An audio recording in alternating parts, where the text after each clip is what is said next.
So let us get started as we continue to look beyond Pesach and to the unfortunate commemoration or the commemoration of the unfortunate HASHOAH episode in our history. And we talked last week of our ability to be resilient. And today we continue with that, but putting a focus on our call to being and taking responsibility. I don't mean just for the Shoah, certainly not us, but in general, the call for human beings to be responsible. There's a Talmudic passage in Masechet Shabbat where the rabbis speculate on the first questions that after 120 years, when a person dies and goes to heaven and meets the heavenly court, what will the questions be that you are first asked? Anybody want to make a suggestion? Picture, long time from now, God and his judges asking you, what kindness have you done? Okay, anybody else? What was your legacy? What was your legacy? Okay, an interesting question. Anybody else?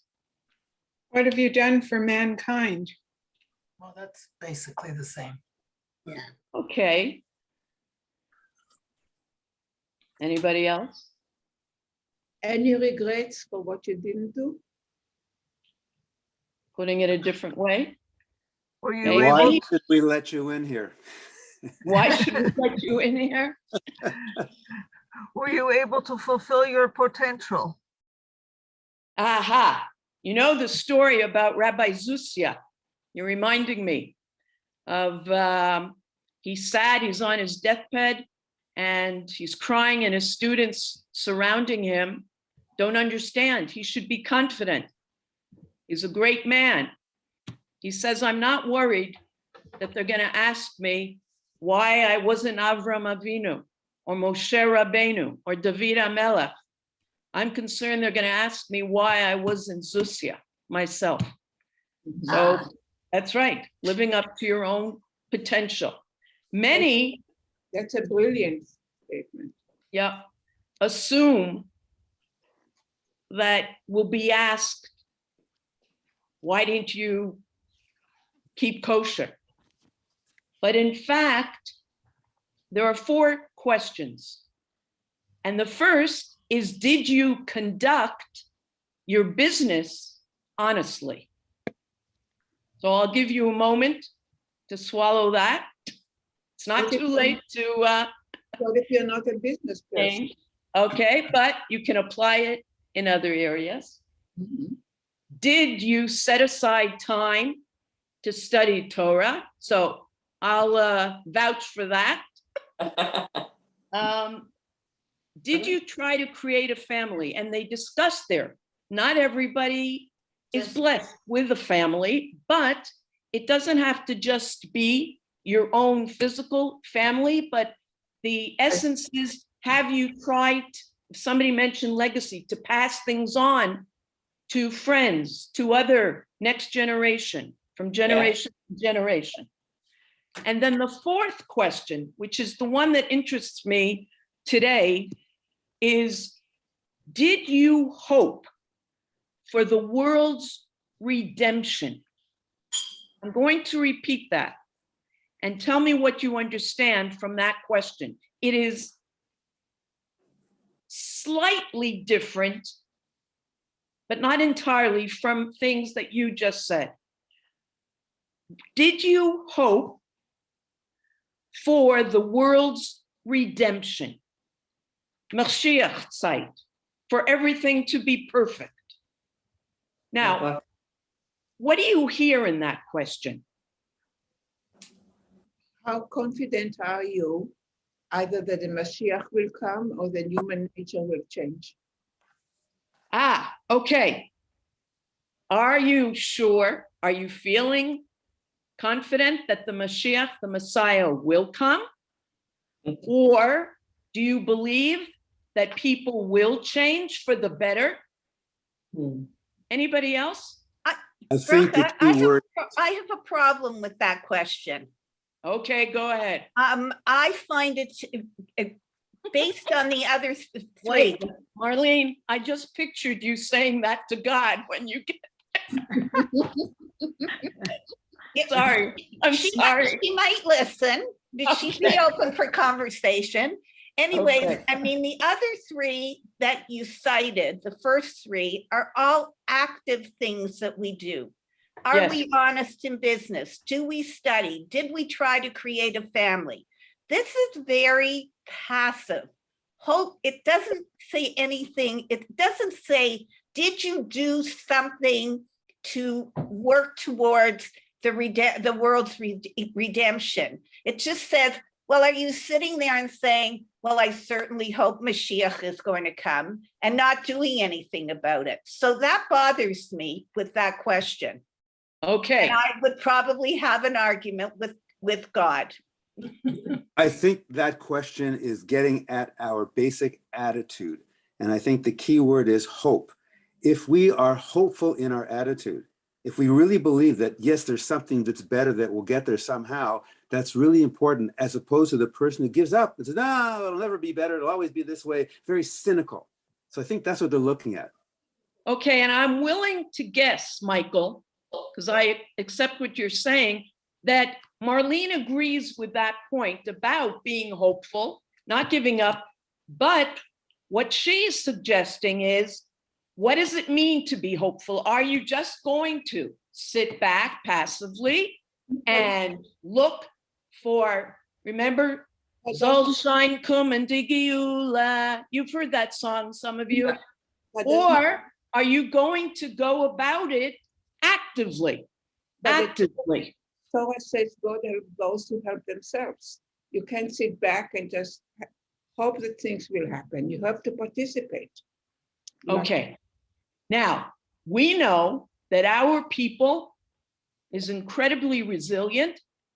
We also know that we have been split in that there are those who are rather passive in feeling that certain things will happen when God wants it to happen.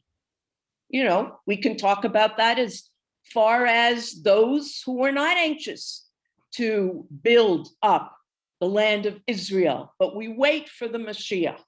But Then there are others who take things into their hands. So we recognize that, and we will focus on that. So what we have here is, I'm sorry, I'm just going to share my screen. Yes, somebody wanted to say something? Well, there is the famous story of the God tried to help a person and he didn't take it. You know, he was waiting for God. He didn't take the boat. He didn't take the. Right. Yeah. Mm-hmm. Yes, absolutely, absolutely. Also, Bracha. Go ahead. Yeah, so also, it's like during the Shoah, a lot of people didn't give up hope. So it's a different way of looking at being hopeful. So that if you give up hope, then you are you can't get anything done and you're depressed. But if you keep hope, then you can be active in making life better, in asserting yourself, in helping the Jewish people. So I think that aspect of hope is an active thing, not a passive thing. Absolutely. And it's a key word to our people, Tikvah. Oh. Yeah.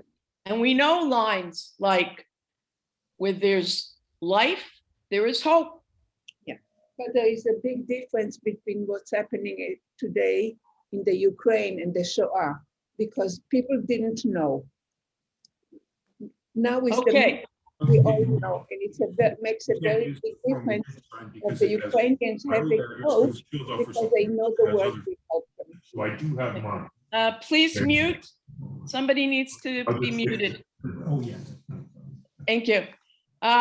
Yes, Okay, there is much to be said about the differences, but the atrocities, I'm sure there isn't a day that goes by and you see clips and you wonder, how can this be going on? But, okay. So I'd like to delve in to our topic today by beginning with these two versions. I'm sure it looks familiar, of the bracha before you have an aliyah to the Torah. So I want you to look at them closely. I'll read the English, and I want you to notice the difference. Now, the first is the one that we're familiar with. Maybe some of you have seen the second one. It's certainly the version that you would find in a Reconstructionist shul. So, you know, this is Baruch Hu et Adonai and Barach. So, bless Adonai who is blessed. Blessed is Adonai who is blessed now and forever. Blessed are you, Adonai, our God, sovereign of the universe, who has chosen us from among the peoples and given us the Torah. Blessed are you, Adonai, who gives the Torah. Okay, going down to the second one. Blessed Adonai, who is blessed. Blessed is Adonai, who is blessed forever and ever. Blessed are you, Adonai, our God, sovereign of the universe, who has brought us close to his works and gave us his Torah. Blessed is Adonai, who gave the Torah. So, what's the difference between the two? And which one do you prefer and why? If you want to take a moment to reread those two paragraphs, please do. And then suggest which one you prefer. Bracha. Yes. I'll put on Brenda. video. Okay. The difference is the second one doesn't discuss us as chosen people per se. And it is also a tense difference. It puts things in past tense, as opposed to the first one, which says gives the Torah, so that it's as if it's an ongoing gift. You know, I didn't notice that, Brenda. The English is not what the Hebrew. The Hebrew, wait a minute. Absolutely. Yeah, that it really makes a big difference in the interpretation if you're looking at those tense differences, because one makes it sound like it was a completed act, whereas I would say who gives, it's an ongoing relationship or an ongoing act. So I like that aspect of Which the one? continuity of the first one. First, okay. But I also like that suggestion in the second one. I would almost do a blend of the two, who brings us close to his works. Yeah. Which But I do like that component of it. Yeah. Okay. I have to say, though, interesting that because I knew what I was looking for and why I brought this, that I find that fascinating that the Reconstructionists would use the past, unless that's saying he gave it to us, but it's not necessarily what we're taking, as opposed to the more traditional one that is recognizing that God gives us this on a daily basis. And in fact, you know that Shavuot is called Zman Matan Toratenu, that it's constantly being given to us and not the day of receiving the Torah. That's very interesting because the first one suggests, even though it's the traditional one, that daily we can find new meaning in it. Very, very interesting. I was looking at the Bachar Lanu. Go on. The Hebrew is noten, both of them is noten lanu, noten haTorah. I think they're both present. That's what I said in the English.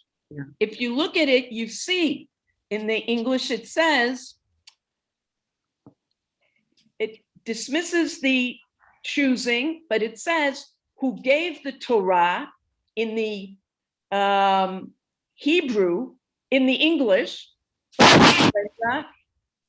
that same to be translated in the Hebrew, it does say noten HaTorah, which means gives. Yeah. So whether it's just a typing error, I find the second one interesting because Kirvanu le'avodato, like we are participating. He takes us closer and makes us part of it. okay. So I want to see, anybody else want to comment? What I'm really looking at and interested in is, do you prefer the choice of words has brought us close to his works as opposed to choosing us from the other nations? The second. You prefer the second. Other people? I need to know for us to continue. I prefer the first myself, but I have one other question. You said this was the Reconstructionist version? Yeah. Not Reform, because Reconstructionism does not believe in God as a being. So it doesn't make sense to me why they would even talk about God as bringing us close. I thought it was maybe Reform. No, I took this from a Reconstructionist. Then they're not being true to their own beliefs.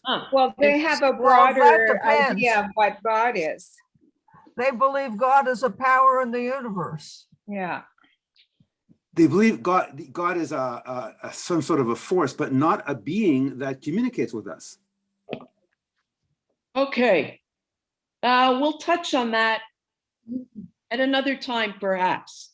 But I still don't have a full picture of how many people would prefer chosen as opposed to the second. I'm going with the chosen. Yeah, me too, because we are chosen, and to deny it is ridiculous. I mean, it's part of what we are. Okay, anybody who doesn't like the idea of the chosen, please say so.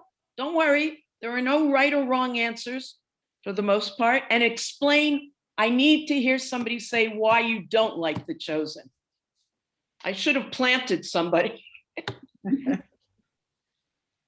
Anyone? Yeah, Bracha, I had said I like the idea of bringing us close to his works. Okay, that so what's struck me. wrong with chosen, Brenda? You know, I guess it's, the difference is if we are chosen to do it, I don't know, we've been designated, we've been lifted out to do it, it's an obligation. And I guess the way people are feeling brings us close to his works, reduces that obligation. But Bracha, according to the rabbis, we chose God because Okay, there are people who have that approach, that it wasn't just that God chose us, because in fact, if you remember initially, and we discussed this some weeks ago in another context, God's plan initially was not to choose a particular people, but Adam and then Noah failed. And that's when he decided, I've got to go about life and humanity differently. I am looking for there to be a world, and the world cannot begin. Well, at one point he realizes, can't be perfect. I can't make it perfect, or else I'm making my human beings into puppets, robots. And therefore, what I'm establishing by letting evil exist is that we're going to have a world that is going to have to always aspire towards perfecting the world. And it can't be me, says God. Now, what about Naseh v'Nishma? Naseh v'Nishma. Yeah, well, Yep. the people did say that. The people at the time did say that, for sure. Now,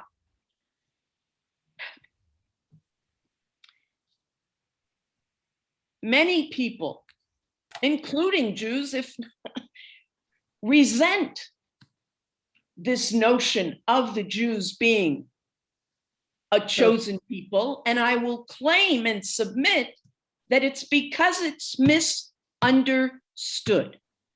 Too often it is seen as we're saying we are superior. No, and any Jew who believes that is wrong. It's not. And there are plenty of non-Jews who as human beings can be nicer than some Jews we know. So it is not a case of us saying we are better than.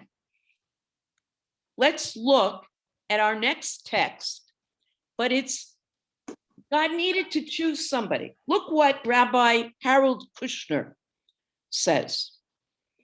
We learn to drive, to swim, to throw a football, or to play the piano, not by reading a book about how to do it, but by watching people do it correctly and trying to imitate them.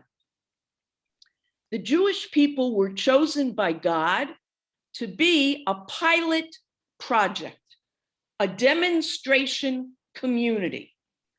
God would give them explicit instructions, i.e. the Torah, about how to carry on the God-centered life.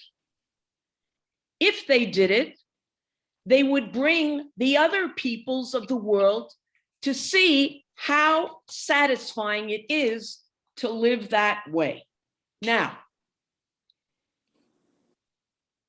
I think this is a real problem, that we see the chosenness as a statement of us claiming we're superior. I see it perhaps as a cop-out. Who knows? Maybe if we all chose, to use that word, to see us as the agents of perfecting the world, and that God's instructions were a key to perfecting the world, maybe we'd be living in a different space. Somebody mentioned before, maybe that because it sounds like it's obligated, maybe we've gone to the extreme of not feeling obligated. And I mean, in this sense, not obligated to do this particular mitzvah, carry the feather, but overall to really say, hey guys, this is a privilege, in fact. Somebody's got to do it. And if Esther mentions what's going on in the Ukraine, but it's not so easy because we all want to help, but there are reasons that you can't do everything that needs to be done. Okay, now, I'd like to suggest, with the help of some thinkers and some texts, that this covenant that we started, going back to Avram and God, that it's a covenant that reflects human responsibility evolving. So let's begin. This first text is as Bnei Israel, the Israelites, are about to cross the Reed Sea, Yam Suf, as they're leaving the servitude of Egypt. Moshe said to the people, don't be afraid. Stand firm and see the Lord's salvation that he will wreak for you today. For the way you have seen the Egyptians is only today, but you shall no longer continue to see them for eternity. The Lord will fight for you, yilachem lachem, but you shall remain silent. Now keep that in mind as we see just 3 chapters later in Sefer Shmot, the book of Exodus, Bnei Israel, they've crossed the sea, and of course they appreciated it for 5 minutes, and they're complaining again of their thirst for water. So much so that he names the place Massah, testing, and Merivah, quarreling, because of the quarrel of the children of Israel, and because of their testing the Lord, saying, is the Lord in our midst or not? Hayesh Adonai b'kirbeinu im ayin. Amalek came and fought with Israel in Rephidim.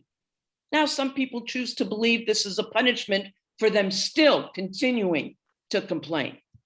But what happens as Amalek attacks? Moshe said to Yoshua, pick men for us and go out and fight against Amalek. Tomorrow I will stand on top of the hill with the staff of God in my hand. Joshua did as Moshe had told him to fight against Amalek, and Moshe, Aaron, and Hur ascended to the top of the hill. It came to pass that when Moshe would raise his hand, Israel would prevail, and when he would lay down his hand, Amalek would prevail. Now Moshe's hands were heavy, so they took a stone and placed it under him, and he sat on it. Aaron and Hur supported his hands, one from this side and one from that side, so he was with his hands in faith until sunset. Yoshua weakened Amalek and his people with the edge of the sword. What's the difference between the text before crossing the sea and the text after they crossed the sea? Before, Yes. Moses says, wait, stand, and you'll see God do it all. And after, we're doing it ourselves. We have to fight. Absolutely. There's a big difference. A very, very big difference. Now, I'm going back. I want you to see just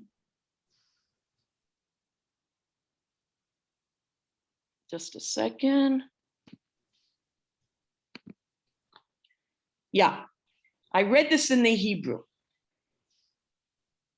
Is the Lord in our midst or not? Hayesh Adonai b'kirbeinu. Bnei Israel are asking. Rabbi Sachs, Zichrono Livracha, says something beautifully. The Hebrew word b'kirbeinu can mean two things.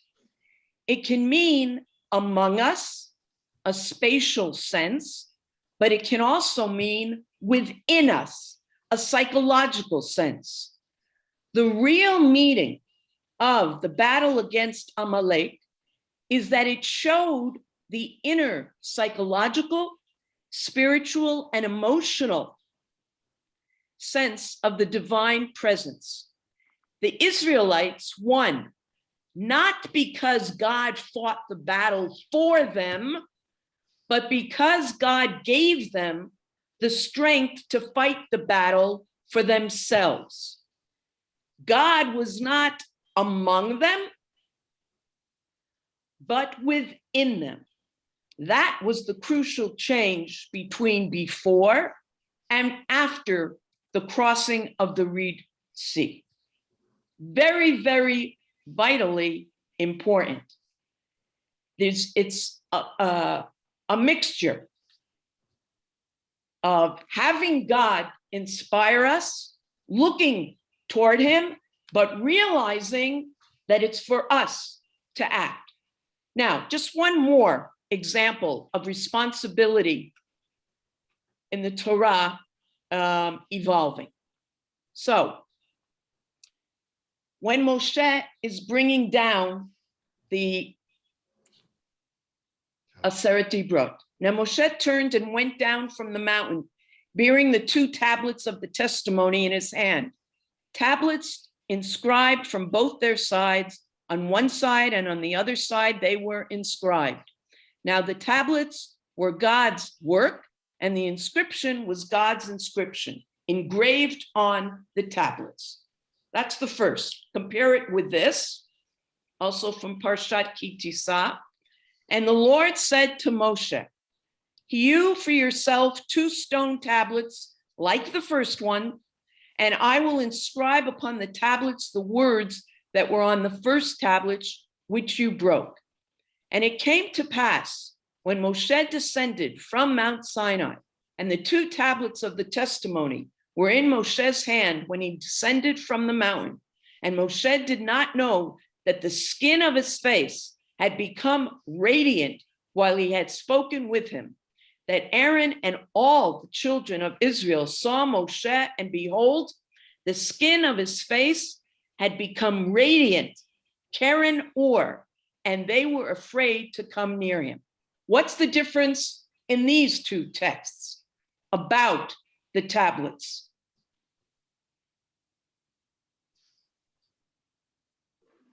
In the In the second first set, case, God did it all himself.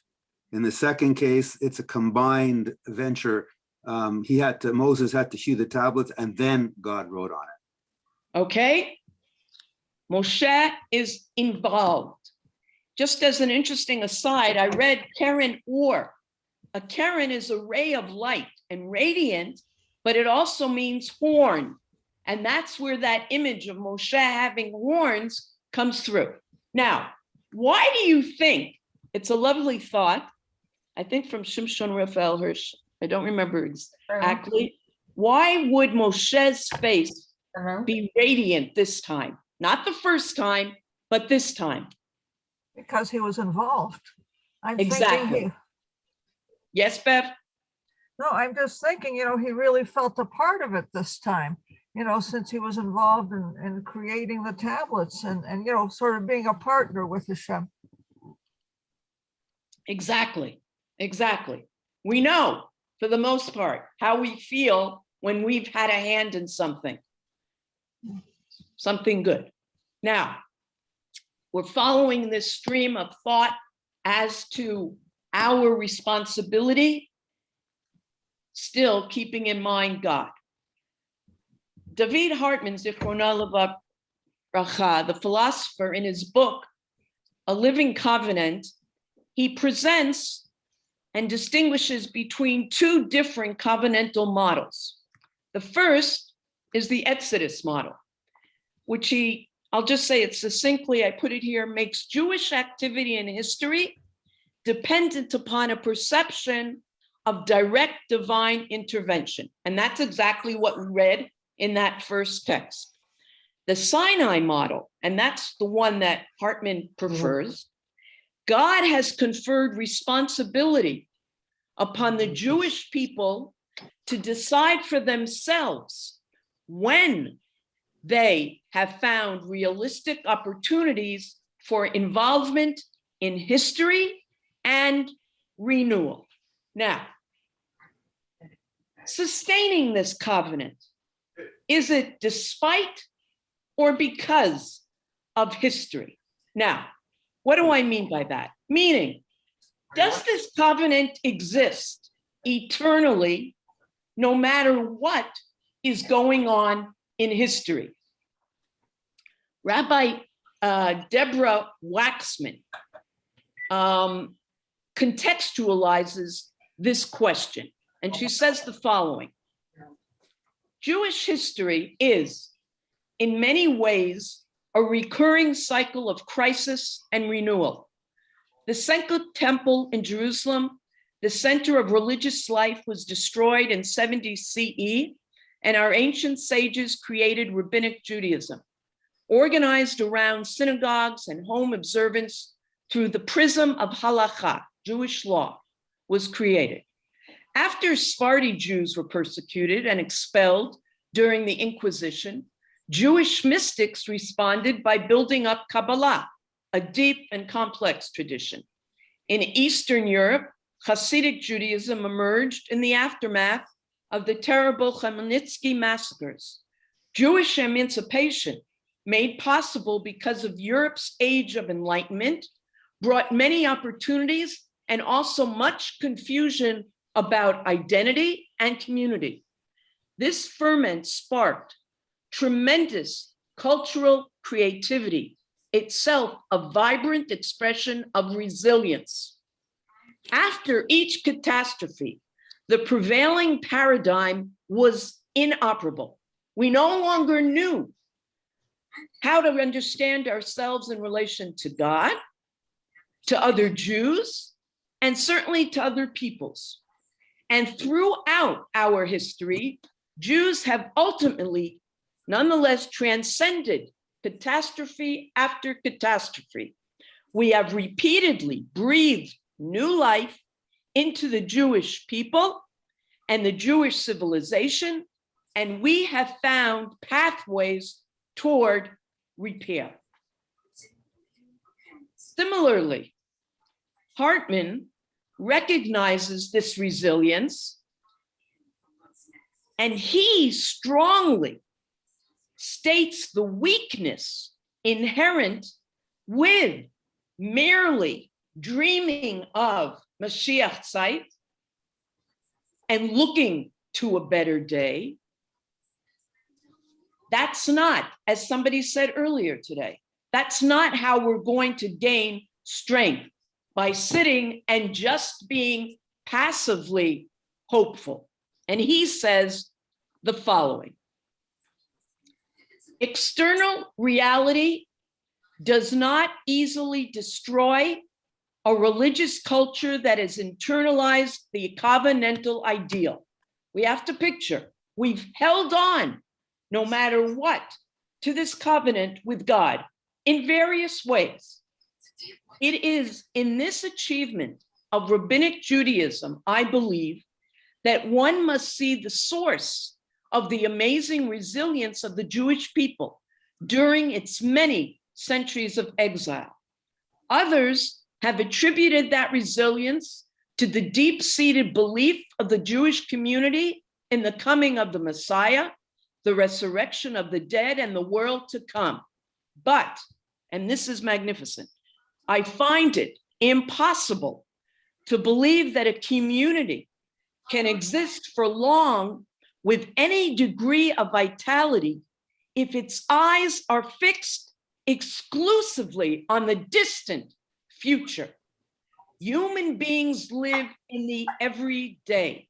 Admittedly, they may draw strength from giving their ancient memories and future hopes a place in their daily lives, but memory and anticipation, even when incorporated in the perception of current experience, are not a diet that can suffice alone to nourish a community in the present. People have psychological and social needs that demand gratification in the here and now.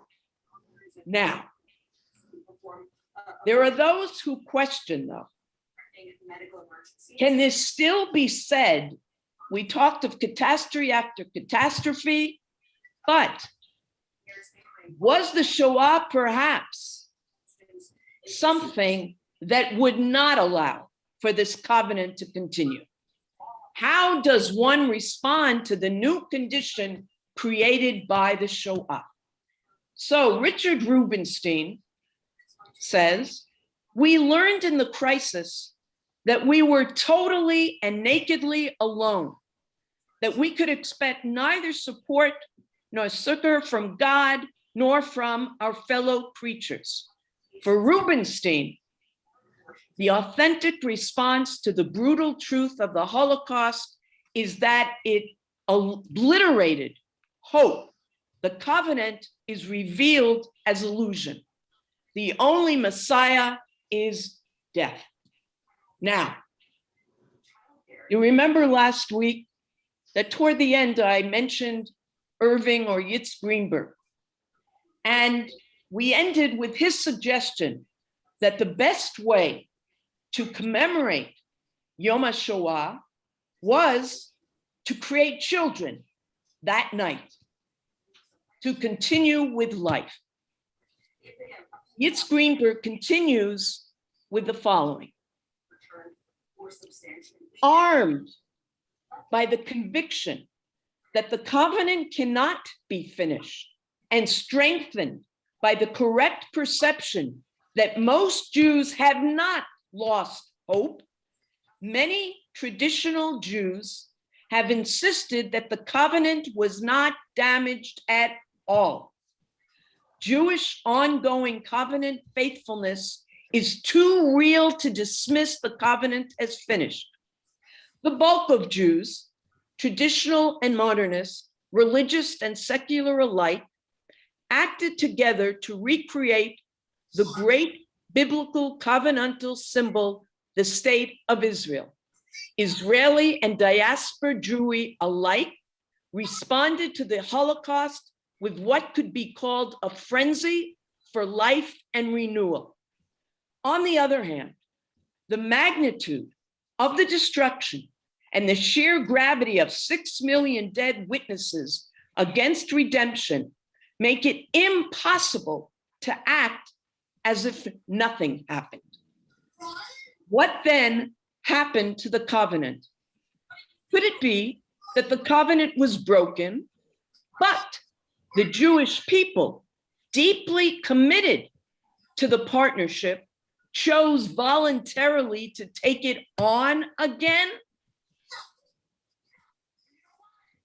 Not just those observant Jews who heard commandments from Sinai, but the vast majority of Jews who heard no commandments, but were still so in love with the dream of redemption that they volunteered to carry on the mission. They were all so committed to the triumph of life that they would brave the threat of limitless death again. The Jewish covenant is a commitment out of faith to achieve a final perfection of being. Now, does this sound like people, folks of people that we know? Now, succinctly, Yitz Greenberg says the following: the destruction of the temple, God was hidden, and there was a call from human responsibility. With the Shoah, God was hidden, and now we are called upon to be the executive partner in the mission to perfect the world. Now, there are ways that we can constantly be reminded of this responsibility. We don't just think about changing the world, saving the world, as we'll do in now less than a week and a half, less, at the Seder, and talk about remembering how we were treated. We don't just wait, we remember it every Shabbat. We remember it every single day, different reminders of our responsibility. Now, I'd like to bring the suggestions of 3 people we've mentioned today. Rabbi Yitz Greenberg, how can we constantly have this on our mind? Changing and bettering. Greenberg says, treat a person as a being of infinite value. Find a way to be thinking about that every single day. Secondly, rituals and the holidays have the power to connect people to the divine and to implant covenantal consciousness in humans. And lastly, he says, taking power necessary to achieve the goals of the mission is a religious act. Bracha, Now, yes, that reminds me, I saw an interview of Elie Wiesel, yes, and the second part of ritual, he says, in the camps, he said they used to fight with God and yell at God, and then they're going in and daven. absolutely.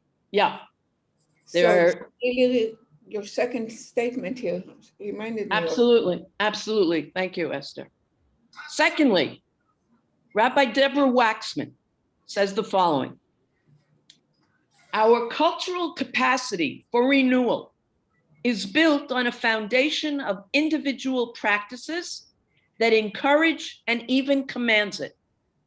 Every day creation is renewed. And those of us who pray see that every day in the Siddur. Look at every day as an opportunity of renewal. The Jewish morning liturgy teaches. If we open ourselves to this teaching, we can see that every day we have an opportunity to recommit ourselves to living out our values. Those of you who have studied tefillah with me, prayer, know that more than for God, I believe our praying is to change us, to better us. The Talmud teaches that we should say 100 blessings a day, which is not so many more than you think. If you pray from the Siddur and then you say prayers throughout the day, blessings, one-liners. We could see this mandate as legalistic and oppressive, and many do. Or we could see it as an invitation to engage in ongoing gratitude practice, to raise up the interconnectivity and abundance that undergird our daily lives, even when our days are filled with challenge and loss. Just as Esther reminded us of what would go on in the camps, that they'd be complaining, they'd be depressed, but they would daven, that it gave them something. We referred to this last week. Jewish time is structured to end each week with Shabbat, literally a ceasing of activity that can help us to step out of the demands and preoccupations of the week and support us in refreshing both our bodies and our souls. And lastly, Rabbi David Hartman. For Jews who organized their covenantal life around mitzvah, the living God was not only a memory and an anticipation, but also a present experience. And he suggests the following.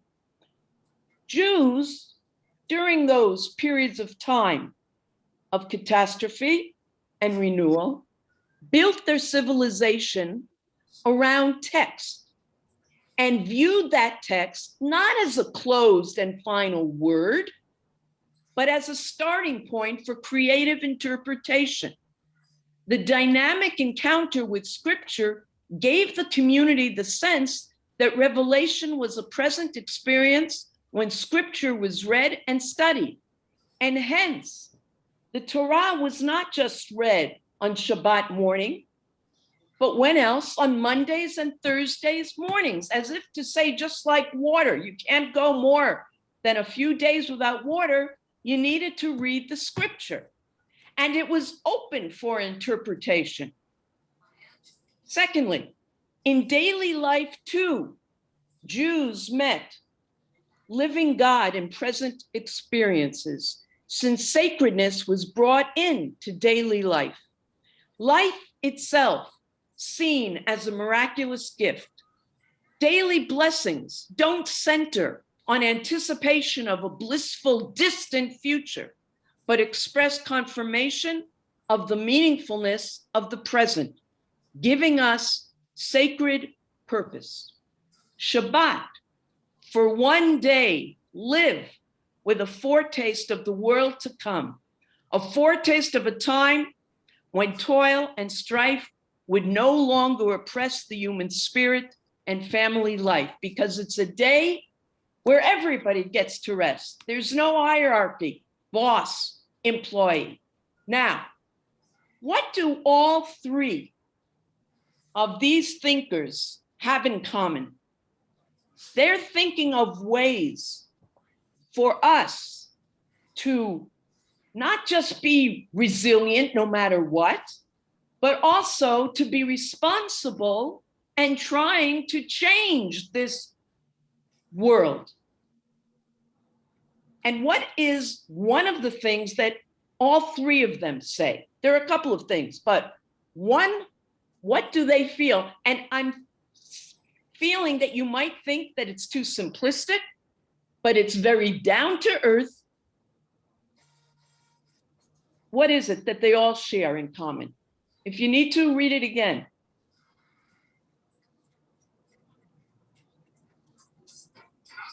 They're practical suggestions.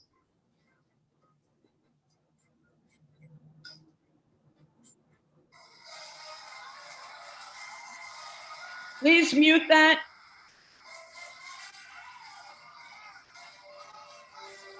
That service, remembering God cannot be occasional. Okay, that's the first. It should be a constant in our life. God, acknowledging the gift of life. Let's go on. Thank you. It's treating everybody equally. It's treating everybody, as if they again have a spark of Hashem in them. Okay, thank you. Bracha, be in the present. We have to look at what's going on today. Yes, thank you, Stan. Again, this idea that we hold on to the past, we look toward the future, but that is not enough to fill our lives with the strength that we need.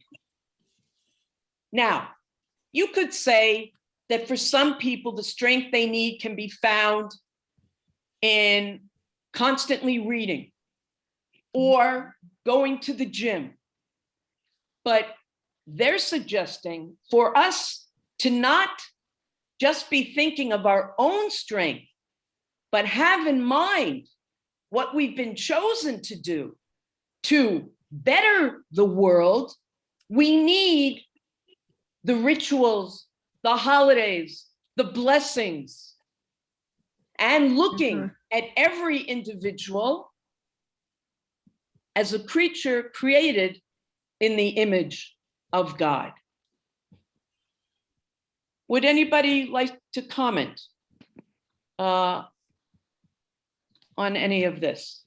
Talking about every creature, my kids were taught that there isn't a person in the world that they cannot learn something from.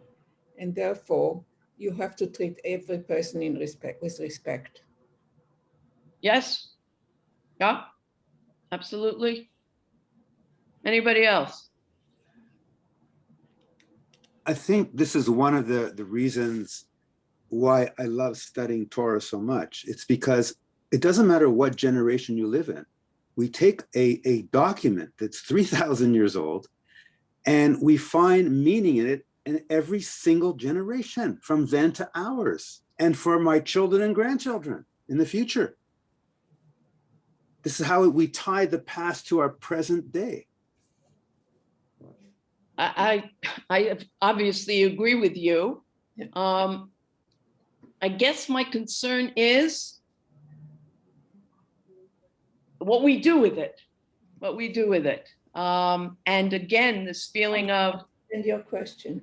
do we walk around with a sense of responsibility, and not just that we have a sense of responsibility, but that we have the potential somehow to do something, I think that's part of our tradition. Of course, it's part of our tradition.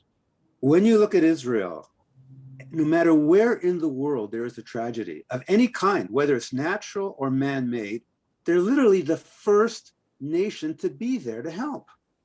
It's so incredible and unbelievable and inspiring, and it makes me so proud to be a Jew. Yes, Michael, and I think what I have to add to that is, for sure, I think, as Isaiah Yeshayahu said, that we are a light unto the nations, but that does not mean that this wonderful country that does so much is perfect. And people can't be put off by that. Bracha, It's a constant aspiring. There is no such thing in any community that there are no some flaws. This is part of human nature. Absolutely. There's no, I was going to say, Bracha, there's no shortage of what needs to be done in this world when we look at what's going on now in Ukraine. NATO, United Nations, all the support groups in the world are making statements of horrification of what's, and yet people are being killed and bombed every day. Nobody can stop it. There's a lot for us to do as Jews. Go ahead. Besides sending them food and clothing. I mean, there's something wrong with our world today, and certainly the teachings of Judaism are there for us to maybe to try to make a difference if we can. We've done some things, but there's still a long way to go. I believe we're still the only country that has a field hospital set up there. And over 2,000 Ukrainians have been treated. I was actually amazed. One of my neighbors decided to make a collection for the Ukraine. And she called each one in the building, and she called me last night. She said, Esther, you wouldn't believe how much people gave. Yeah. I left out purposely one other item that Eitan Stevie, the Israeli astronaut, will be taking with him. Please God. He's taking with him 0.5 square millimeter silicon nanochip. Does anybody know what that is? Like this tiny chip. And it has on it the entire Tanakh. Wow. Yeah. Not surprised. Okay, now you'll see why I saved it as we talk about holding on to our past for strength, looking toward the future for strength, and the present. And he says the following: it is an ancient text that was written using innovative technology and allows us to look with hope to the future as well as with a smile to the past at the same time. So we keep that in the present. And I guess I was optimistic about my Pesach cleaning because we're due for another class next week. Anyway, what I find amazing is the Orthodox people find no contradiction between science and the Torah. They can accommodate no problem with evolution, no problem. They find the answers in the Torah for whatever science throws at us. Everything, as Michael said, is there. Okay, so I'm gonna go turn on the air conditioning because it's gotten even warmer tonight. Oh, that's to make you feel a little. Okay. All right. Thank you. Be well. Thank you, Bracha. Take care. Yasher koach. Shabbat shalom. Thank you.